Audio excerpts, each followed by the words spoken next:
Isang mapagpalang gabi po sa ating lahat. Muli ako si Mia Sebastian and welcome to our daily devotion with Pastor Russell Ocampo.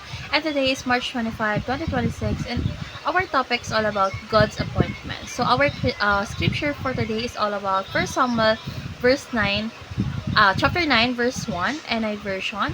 There was a Benjamite, a man of standing whose name was Kishon, son of Abiel, the son of Seror, the son of Pekorat, the son of Apian of Benjamin. So, today, pag-uusapan natin yung isang tao na hindi naman hari sa simula, which is si Saul. So, he was just an ordinary man doing an ordinary task, looking for his father-in-law's donkeys.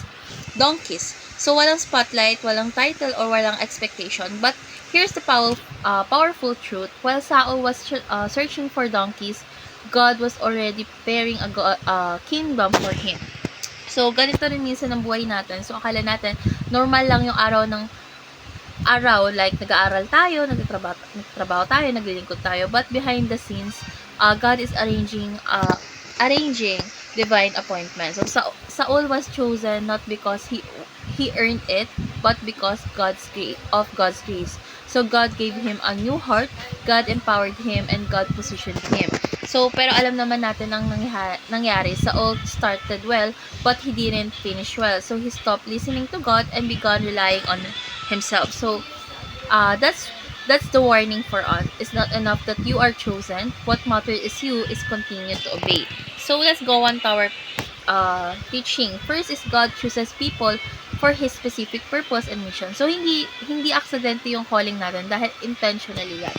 Second is God uses ordinary moments for extraordinary purposes. So, yung simple natin ginagawa ngayon is maaaring preparation na pala natin. Third one is God sets divine appointments in advance. So, hindi random yung buhay natin. God is already ahead of you. So, what should we do? So, first is believe that you have an assignment from God. So, may purpose ka, hindi ka lang nandito by chance. Second is be sensitive to God's appointment. So, minsan dumarating si God sa unexpected moments natin, sa tao, sa sitwasyon, sa simpleng pagkakataon. And lastly is be ready to be empowered by God's Spirit. So, hindi natin kaya mag-isa. Kailangan natin ng tulong ng Diyos. So, why do we need to be sensitive to God's appointments?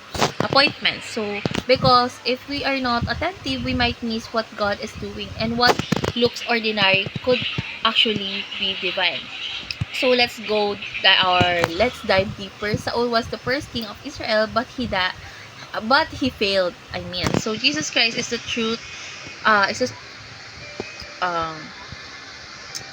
Is the true and perfect king because he avoided fully and finished well. So ang tanong natin sa sarili natin, are we following the example of Saul or the obedience of Christ? So let's pray. Lord God, thank you for reminding us that you have a purpose for our lives. Help us to be sensitive to your voice and your appointment. Teach us not just to start well, but to finish well in obedience. Empower us by your Spirit so we can fully fulfill your calling. In Jesus' name we pray. Amen.